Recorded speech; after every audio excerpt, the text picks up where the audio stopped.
Geliefdes in ons Here Jesus Christus, Pieter, Suster Karina, die gehoor dat die doop 'n instelling van God is, om aan ons en ons kinders sy verbond te seël. Daarom moet ons uit hierdie doen en nie uit gewoonte op by gelowige gebruik, dat dit openbaar kan word dat dit nie gesindheid is, moet julle aan julle kant van hierdie vraag beantwoord. Die eerste, hoewel ons kinders in sonde ontvang en gebore, en daarom in allerhande ellende, aan die verdoemende self onderworpe is, bely julle nogtans dat julle in Christus heilig is, en daarom as lidmate van sy gemeente behoort gedoop te wees.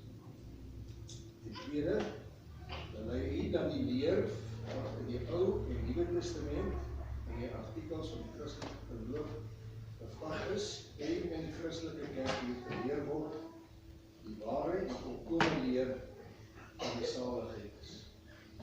Ten derde, beloof u en neem u die voor om hierdie kind, van wie die vader en die moeder is, wanneer hy dit kan verstaan, en die genoemde leer na die vermoë te onderrig en te laat onderrig.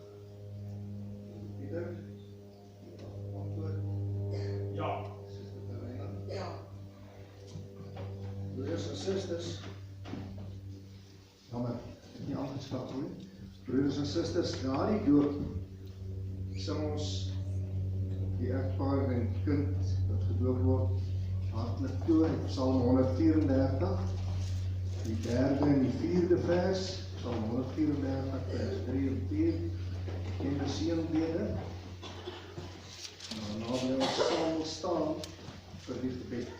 Psalm 134, die derde en die vierde vers, die Here se seën sal met u gaan, en ons biddend voor hom staan.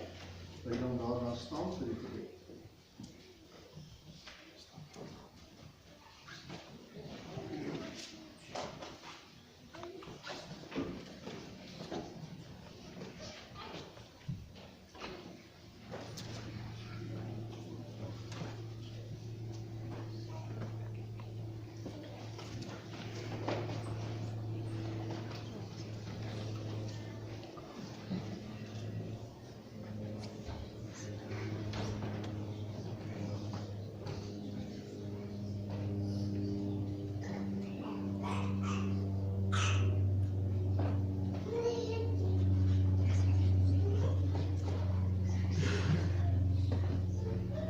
Louis Trigard de Roux, ek doop jou in die naam van die Vader, en die Seun en die Heilige Gees.